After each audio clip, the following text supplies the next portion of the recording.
그러니까 해보세요. 아니 해도 괜찮아.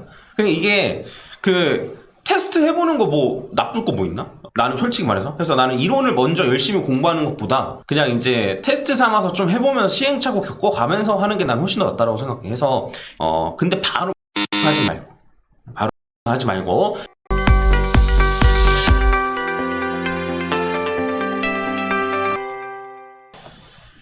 자, 일단 오늘 할 건 뭐냐면 매매에는 종류가 여러 가지 있다라고 생각하는데, 스타일에 따라서 본인이 어떤 스타일에 맞는지를 오늘 테스트 할 거야. 해서 이제 오늘 테스트가 뭐 무조건 절대적인 건 아니겠지. 근데 이제 이러면은 일반적으로는 이러한 매매를 하는구나라고 생각을 하면 좋겠고, 그 다음에 나는 예를 들면 뭐 마진 단타에 맞으니까 마진 단타만 들어야지가 아니고, 일단은 한번 다 들어보고 진짜 그게 맞는지 한번 생각을 참 해보면 좋을 것 같아.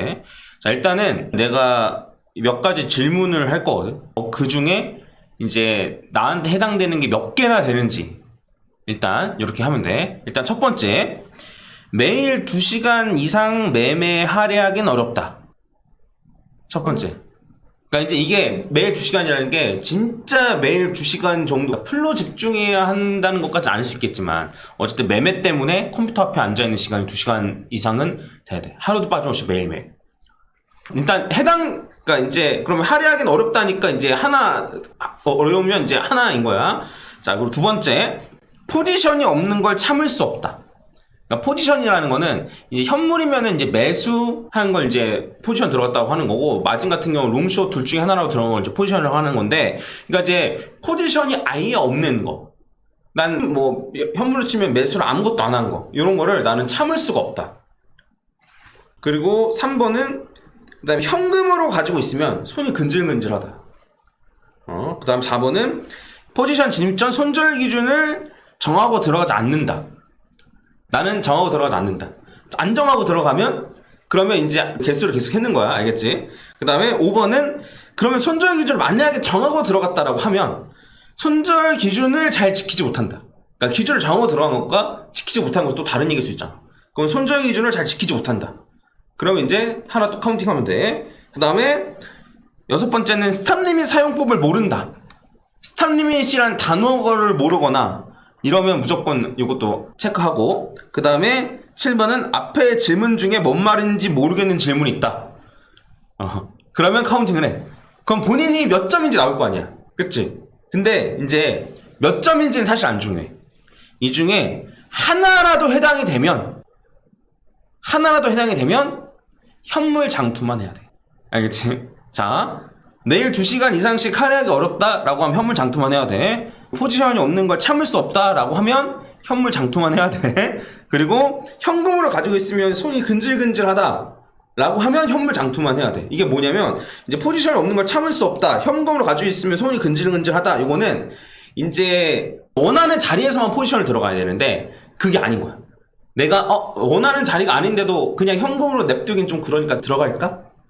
라고 생각하는 케이스야, 2번 3번 같은 경우. 그러면 요거는 이러한 병이 있는 사람들은 단타하면 안 되는 거야. 그리고 이제 손절 기준을 정하지 않는다거나 안 그러면 손절을 잘 지키지 못하는 경우에도 단타를 하면 안 돼.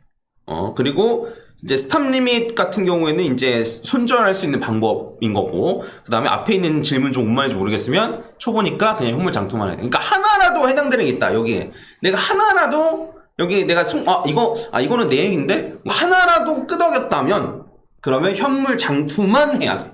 쉽게 말하면 본인의 매매 전략이 정립되어 있지 않는 사람이야. 그래, 쉽게 말하면 이제 단타가 뭔지 모르시는 분들은 사실 이건 이제부터 안 들어도 돼. 나는 현물 장투구나 생각하면 되고, 근데 나는 단타 그래도 할 건데 라고 생각하는 사람들 잘 생각해보면 본인의 매매 전략이 어느 정도 정해져 있어야 되는데, 근데 이제 본인의 매매 전략이 명확하게 정해져 있지 않으니까 이때도 들어가고 아닌 때도 들어가는 거야. 그러니까 내가 원하는 때도 들어가고 아닐 때도 들어가는 거야. 매매 전략이 명확하게 세워져 있으면 딱 내가 원하는 자리에서만 들어가는 게 맞는데, 그렇지 않으니까 이때도 들어가고 저때도 들어가고. 그리고 매매 전략이 정해져 있지 않으니 손절 라인도 제대로 지킬 수 없고, 그리고 손절 라인이 정해지지 않는 사람인데 익절을 제대로 할 수도 없다라고 생각해. 해서 하나라도 해당이 되면 그러면 아직 나는 단타를 할 만한 정도는 아닌가? 혹은 단타랑 잘 안 맞나? 라고 좀 생각을 해야 돼. 그럼 반대로 여기 있는 거를 만약에 전부 다 이제 지킬 수 있다라고 한다면, 그러면 이제 단타를 해도 되는 거지. 단타를 해도 되는 거야. 그래서 만약에 이제 물론 나는 한 번도 안 해봤는데, 한 번도 안 해봤으면 일단 현물 장투부터 해. 단타 할 생각 하지 말고 일단 장투부터 해. 그런 다음에 장투 할 만한데 그럼 그때 단타로 넘어가면 되는 거지. 근데 아무리 이거를 얘기해도 아닌데? 라고 하시는 분도 있어. 근데 나는 이해해. 왠지 난 잘할 수 있을 것만 같아.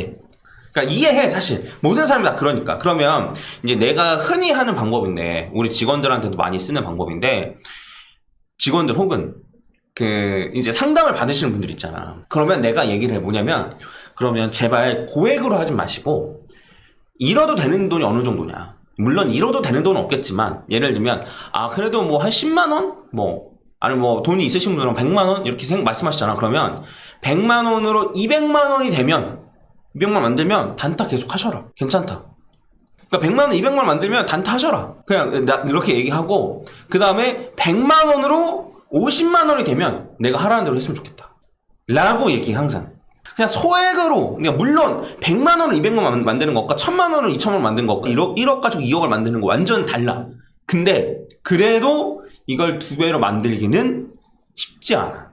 해본 사람 알겠지만. 해서 어쨌든 아닌 것 같은데, 나는 그래도 단타인 것 같은데 라고 하는 사람들은, 그러면 일단 잃어도 되는 돈, 그래도 잃으면 그래도 나한테 좀 타격이 오는 그런 정도는 돈이어야겠지. 그래서 만약에 아니라고 생각하면, 부정하고 싶으면 한번 해봐라.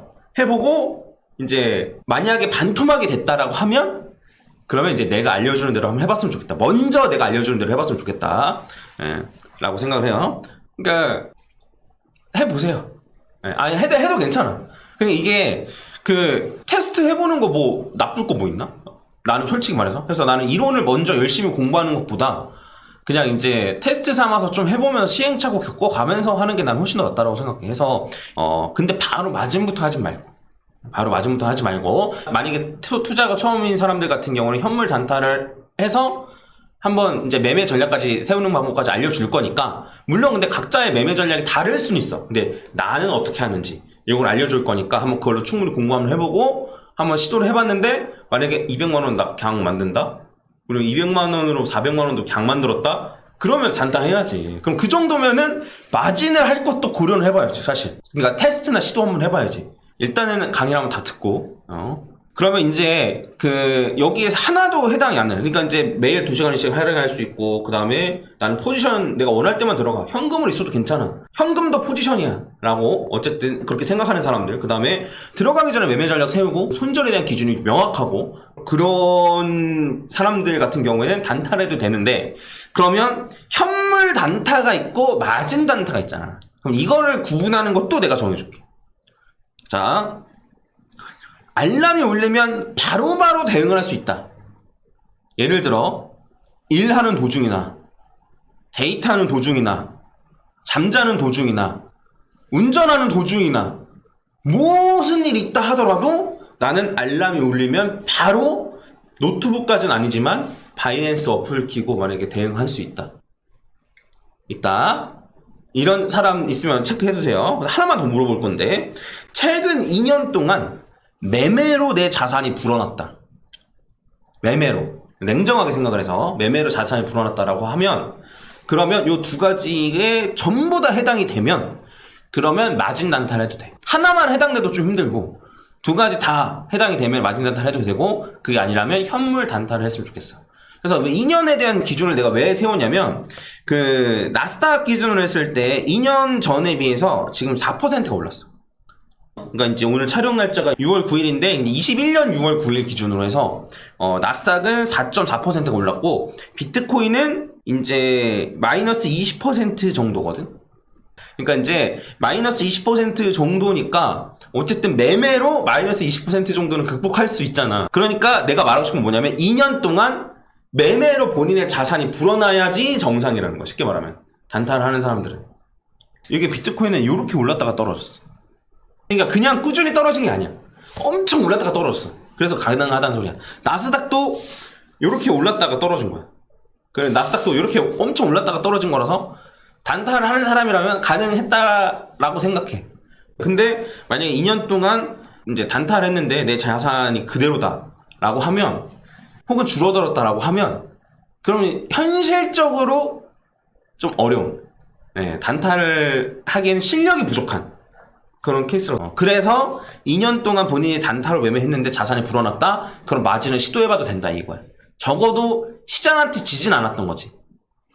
그래서 제가 지금 어쨌든 정해줬어. 지금 현물 장투를 난 해야 되는 사람인지, 현물 단타를 해야 되는 사람인지, 마진 단타를 해야 되는 사람인지, 이 세 개를 정해줬으니까, 그러니까 제 말을 믿을지 안 믿을지 모르겠지만, 제가 말하는 거에 따르면 나는 요 스타일로 매매하는 게 맞다 라는 거를 일단 머릿속에 넣어놓고, 그러면 이제 이렇게 나눠줬으니까 각각의 투자 스타일대로 어떻게 매매하면 되는지는 다음 강의부터 하고, 오늘은 어떠한 거래소를 쓰면 되는지 각각 스타일마다 이걸 정해줄게. 그냥 시키는 대로 해. 이거 거래소 선택은.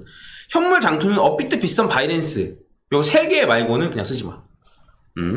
근데 이제 왜 빗썸을 써도 되는지에 대해서 궁금할 수도 있는데, 현물 장투는 수수료 영향을 크게 안 받아. 단타가 아니기 때문에. 그러니까 수수료만 따지면 한 5배 차이 나는데, 장투는 매매를 자주 하는 게 아니기 때문에 수수료 영향이 크지 않아서 빗썸까지 넣은 거고, 그러면 코빗이나 뭐 코인원 이런 거 해도 되지 않냐 라고 생각할 수도 있는데, 코빗 같은 경우에는 비트코인이 1,000원이 된 적이 있어. 매물대가 없어서. 그러니까 매수를 걸어놓는 사람이 없어서 누가 시장가로 확 던졌더니만 1,000원이 찍힌 적이 있단 말이야.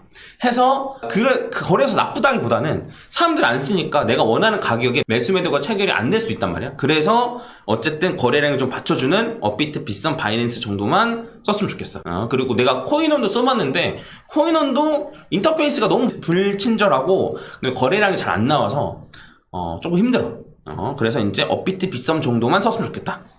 그 다음에 만약에 그러니까 해외 거래소는 무조건 바이낸스만, 그 다음에 현물 단타를 하면 업비트나 해외 거래소는 바이낸스. 이게 왜 그러냐면 현물 단타를 한다는 소리는 어쨌든 비트코인 말고도 알트코인도 매매하겠다는 소리인데, 그런 걸 따지면은 업비트가 그래도 이것저것 상장이 많이 돼 있고, 그 다음에 빗썸이랑 코인원도 사실 상장은 많이 되어 있는데 이상한 작코인들이 너무 많아. 그러니까 이상한 작코인들이라도 다 작코인이 아닌데 진짜 이상한 김치코인들, 진짜 말도 안 되는 코인들 많기 때문에, 해서 업비트만 했으면 좋겠고, 추가적으로 수수료도 제일 싸고, 단타는 수수료도 중요하니까. 그리고 해외 거래소 같은 경우에도 이제 바이낸스 현물만 좀 했으면 좋겠고, 해서 뭐 거래량, 코인 종류, 수수료 이런 걸 생각했을 때는 국내에서는 업비트, 그 다음에 해외에서는 바이낸스 현물만 했으면 좋겠다. 그리고 마진 단타는 바이낸스만 썼으면 좋겠다. 그러니까 물론 야 너 비트겟 카피 트레이딩 하잖아 라고 하는데, 이거는 비트겟이 카피 트레이딩을 맨 처음 시작해서 그래. 만약에 바이낸스가 그 전에 처음 시작했다? 그럼 바이낸스 했을 거야. 근데 비트겟이 맨 처음 했기 때문에 그걸 하는 거고, 바이낸스가 지금 이제 세계 1위 거래소라서 공격을 많이 받고 있는데, SEC나 뭐 이런 것 때문에 어쨌든 기사가 많이 나는 거 아마 알고 있을 텐데, 근데 이제 세계 1위 거래소라서 사실 공격을 받는 거고, 그리고 역설적으로는 그렇기 때문에 제일 안전하기도 해. 일단 거래량이 많고 거래소가 돈을 잘 벌어야지만, 그러니까 수수료로도 돈을 많이 버는 거래소인데 애써 황금알을 낳는 거의 배를 가를 필요가 없잖아. 이제 그런 측면에서는 어쨌든 거래량이 제일 많은 거래소가 길게 갈 가능성이 없다. 그리고 길게 가기 위해서는 보안, 뭐 안정성, 뭐 이런 거 다 할 수밖에 없단 말이야. 그래서 그러한 측면에서 바이낸스가 제일 낫고, 그 다음에 지금 이제 뭐 마진 거래소로 유명한 바이빗이나 뭐 이제 비트겟이나, 그 다음에 뭐 다른 거래소, 중국계 거래소들이나 이런 것들도 다 한두 번씩은 논란이나 이슈가 좀 있었었어. 물론 바이낸스도 없었던 건 아니지만. 그래서 웬만하면 그냥 바이낸스를 쓰는 게 제일 안전하지 않을까 해서, 최근에 FTX 사태가 있었고 작년 말에, 그래서 세계 2위 거래소가 망한 거기 때문에 2위 거래소가 사실 망했으니까 1위 거래소로 쓰는 게 맞아. 아니면 그냥 국내 거래소 쓰든가. 국내 거래소의 이점은 마진은 안 되지만 뭔 일이 생기면 가서 멱살을 잡을 수 있다는 거. 네, 그런 게 가능하니까 내가 좀 알려준 딱 요것만 썼으면 좋겠고, 뭐 다른 거 뭐 아니 여기서는 뭐 수수료 페이백을 해주네 만에, 뭐 여기는 뭐 수수료 더 싸네 만에, 필요 없어. 그거보다 자산이 안전하게 훨씬 더 중요해. 그래서 내가 알려준 딱 요 거래소만 썼으면 좋겠어. 이 거래소는 어때요? 저 거래소는 어때요? 저기는 이 거래소는 괜찮다는데 맞나요? 다 필요 없어. 요것만 쓰고 다른 게 더 안전합니다 라고 하면, 그거는 그 사람이 너의 등을 쳐먹으려는 가능성이 높은 거니까 참고해서 결정하면 좋겠고, 일단 오늘 내가 정한 본인의 스타일, 그러니까 퍼즈가 정한 기준에 맞춘 본인의 스타일 아마 알게 됐을 텐데, 다음부터는 그러면 이렇게 딱 나뉘었으니까 현물 장투부터 하는 방법을 알려줄게. 해서 현물 장투도 비트코인만 하면 재미없잖아. 그래서 이제 비트코인 말고 이제 다른 코인들 섞으려면 어떤 코인 섞어야 되는지, 그 다음에 언제 사서 언제 파는 게 좋은지, 이런 걸 이제 알려줄 테니까 누구나 다 쉽게 할 수 있는 방법을 알려줄 거니까 다른 거 단타를 하고 싶다 하더라도 반드시 한 번은 꼭 들었으면 좋겠어. 그리고 그 다음부터 이제 현물 단타, 마진 단타. 오늘은 이 정도로 마무리. 단타, 장투, 스윙에 대한 기준은 사람마다 다 달라. 다 다른데, 근데 내가 여기서 알려주는 단타는 그걸 단타라고 생각하는 사람도 있고 스윙이라고 생각하는 사람도 있을 것 같아. 근데 내가 말하는 단타는 그래도 이제 매매 기간이 한 달을 넘어가지 않는 거, 요걸 이제 단타라고 얘기하는 거고, 그 다음에 한 달을 넘어가면 이제 장투로 보는 거지, 쉽게 말하면. 근데 물론 한 달과 한 세네 달, 한 달과 6달 사이를 스윙으로 봐도 되긴 돼. 근데 스윙으로 매매하는 방법이랑 장투랑 매매하는 방법이랑 똑같아, 거의.